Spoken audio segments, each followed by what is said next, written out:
Hi, my name's John. Welcome to another Sunday night nightcap. Tonight's nightcap is all steam related, valves, some machining, some valve seat cutting, a little bit of pressure testing, all the interesting sort of stuff that I seem to get stuck with. Last week's giveaway wasn't drawn. That's the lad that won up there. I'll let it roll over till next week. If it's not drawn by next Sunday, I'll redo the draw. The names are still on the computer. The random comment picker will just pick another one. Simple as that. This is part of the regulator or the throttle box on a Sentinel steam wagon. It's called a foot release valve. Basically, it's a poppet valve like on a car engine with a spring on the bottom that keeps it shut. And you press a pedal which lifts that valve and it lets steam out of the regulator to help you move the wagon. The problem it's got is it's leaking past that valve. It's not sealing very well. There's a lot of steam being wasted. So I'm going to take it apart and see what sort of condition the valve in the seat is in there. I've got to be able to improve it. The way it is, it's really bad.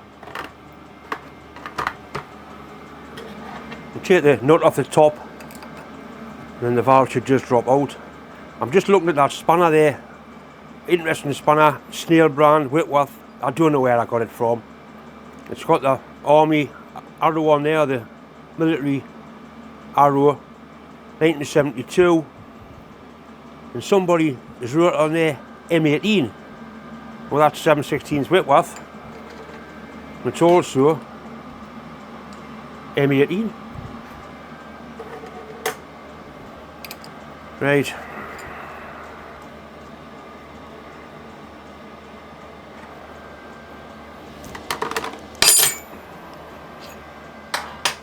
Turn it over so we can see the bit we're interested in, which is the valve seat. Try the valve in the gate, and that's not bad. There's very little play in there. That's still serviceable, but the valve seat is in really poor condition, and the valve face is quite badly pitted as well. I'll bring the camera in closer so you can see it in all its glory. Unfortunately, we've lost the main audio off the camera, but you can see how badly pitted and scored the valve seat is. We've been losing quite a lot of steam through there. Now I'm using a wire brush and a drill here just to clean up the valve seat so I can assess how bad it actually is. These used to be called decoke brushes in the olden days, and they were used for decoking cylinder heads. This is a selection of valve seat cutters I've sort of gathered over the years. I'm looking through them, trying to find a pilot to fit the actual guide hole in the valve body, and I haven't got one. These are all imperial size as well, but I haven't got one that fits. This is the actual cutter, and the valve pilot, which is the bit on the bottom. That bit there is meant to be a good fit in the valve guide. This certainly isn't the case here. I'm going to make a simple adapter, like a sleeve, to go over the smallest pilot I've got and be a nice tight fit in the actual valve guide. I've had the microphone gremlins in there and I lost the sound for a little bit. Hopefully I've realised before I get too much done.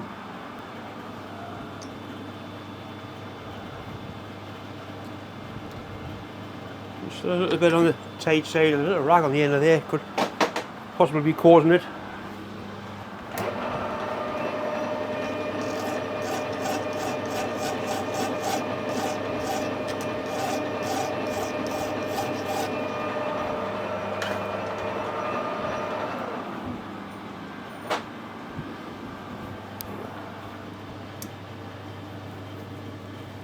Right, that's pretty good.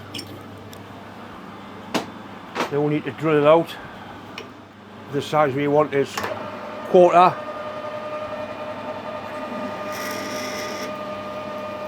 It's a 5mm drill first, just to get some metal out of it.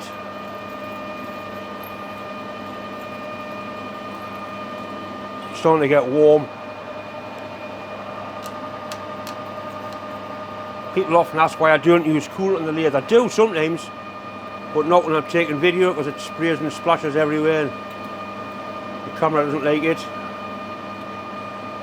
See, it is starting to run a little bit warm, that.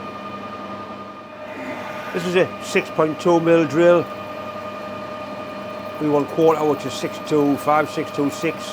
But I've actually got a 1/4 inch reamer, so I'm going to put a reamer in the hole and then we'll get a dead size.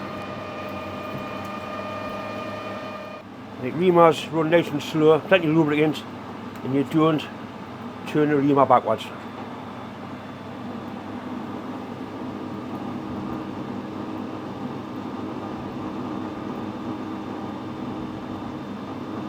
It's not taking very much out.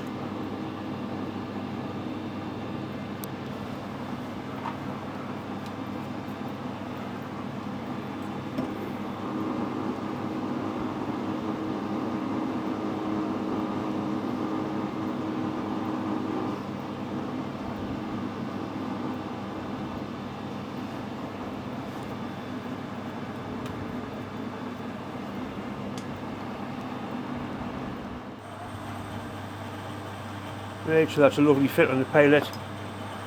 Excellent.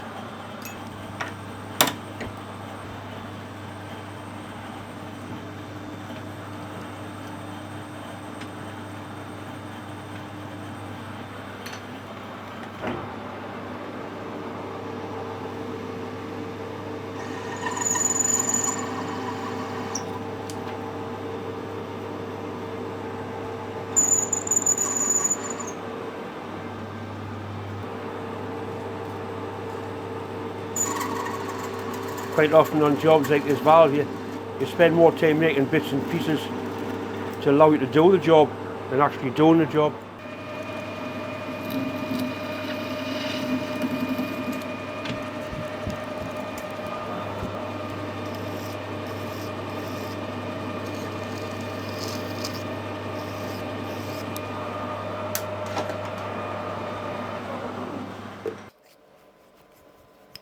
Guide goes on there like that, nice fit in there, and that's going to keep the cutter nice and true, and that seat's hard. It looked like cast iron, but it's cutting all the way around. It's making going to be hard work, this.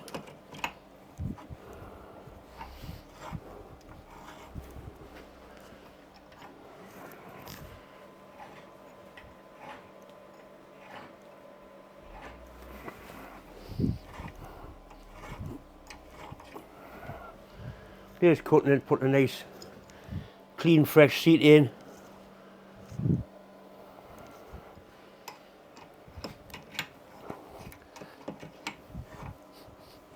Not something you can rush, you just take your time and get it right.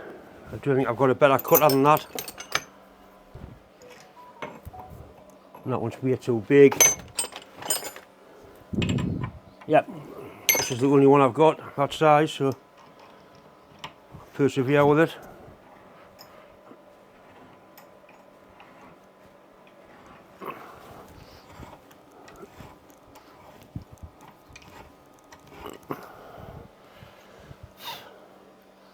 The owner that was leaking steam past.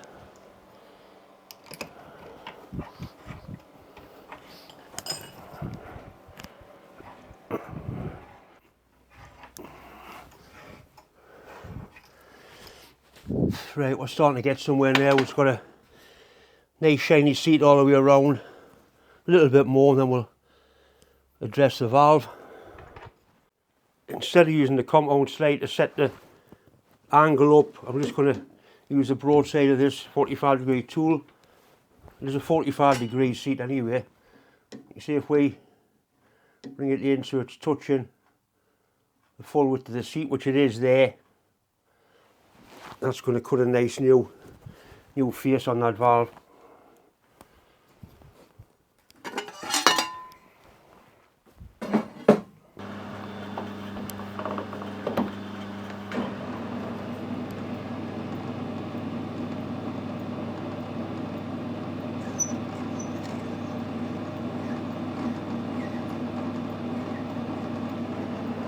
Valve's hard, very hard.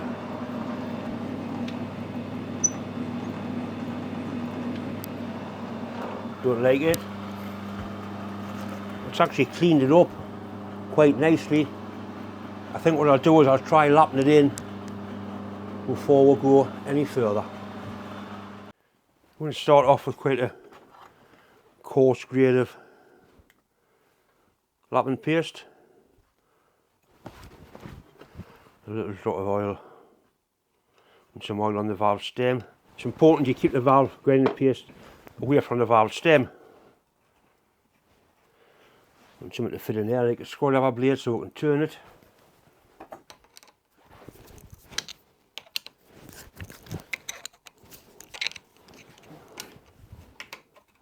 Miserable attempt that. Might have to file a screwdriver to be a good fit in that slot. If nothing sort of jumps out of it. With the shape of the end of that bastard. Dear me. When Bob comes here he laughs at me. Pathetic collection of screwdrivers. Used to use like a rubber sucker in the days of the running car valves in. I haven't got one, believe it or not, and I've grown hundreds of valves in.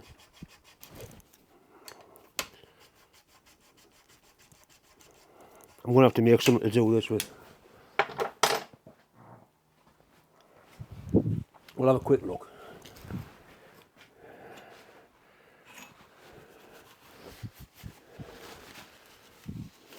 But straight away the seats change from being bright and shiny to a matte colour, which is what we want.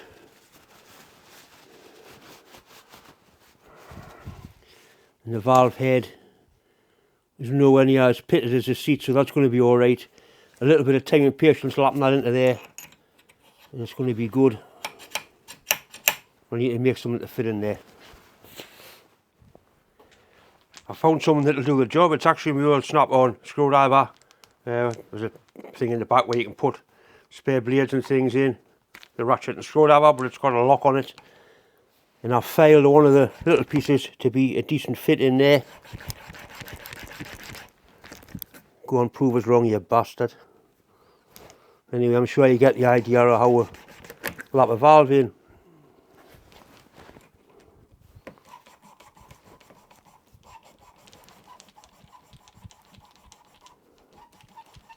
Putting a drill on the bottom and spinning it with a drill is not the way to do it. Right, we're starting to get somewhere now. It's a lovely matte finish on the valve and the seat. So basically it's touching all the way around. My friend Bob was down last night and he gave us a little bit of very, very fine lapping paste.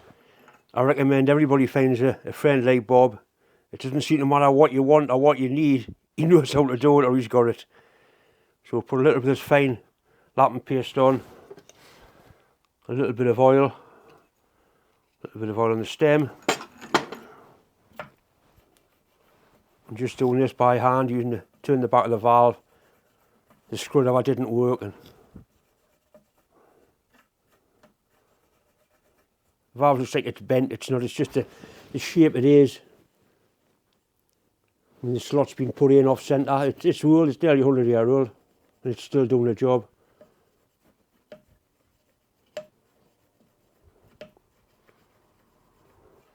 Right, let's have another look.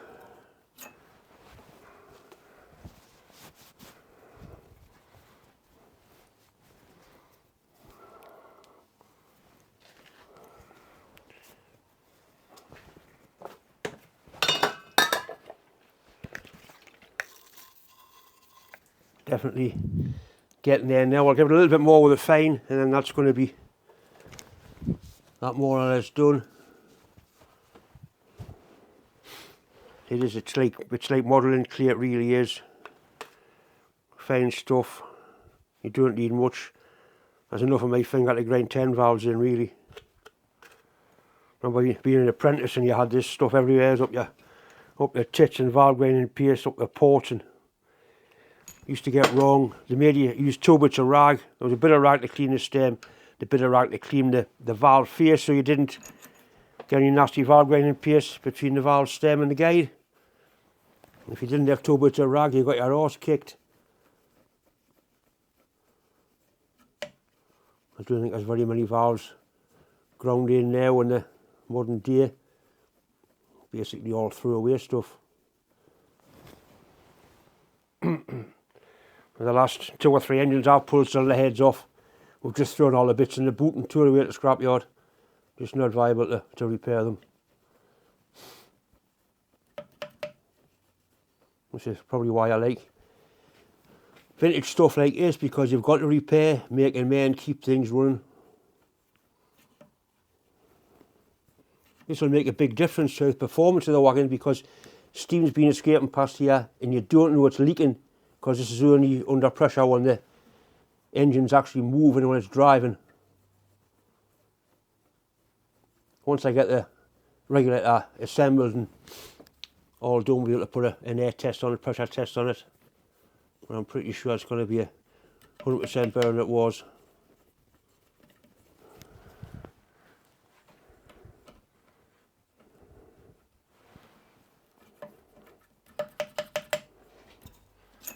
Right, let's have a look in there now.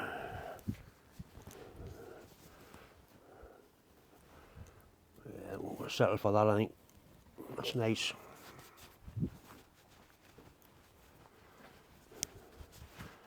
Valve's good as well. I'll put a little bit of mark and blow on and give it a turn. Mark and blow on the valve. Engineer's blue or mark and blue, whatever you want to call it.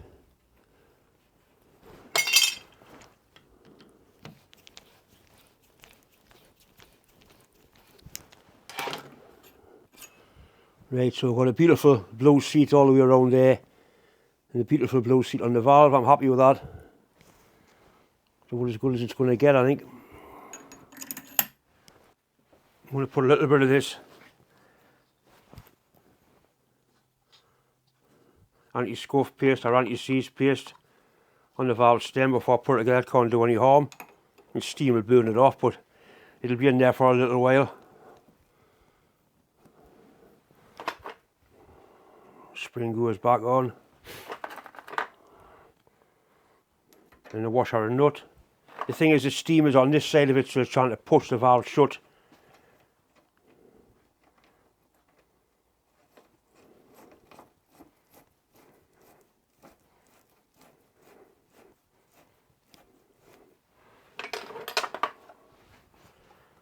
Could do with two nuts on here, really do with a check nut. Oh, you bastard.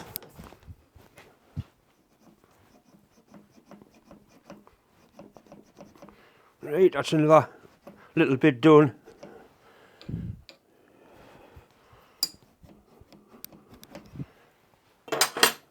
Once again, it's just time to say thanks for watching, thanks for subscribing. If you haven't subscribed, please do, because I really am now getting perilously close to the magical 100,000. I don't know what happens when I get to 100,000. I suppose then you try and get to 200,000. Anyway, thanks for watching, and I'll see you on the next one.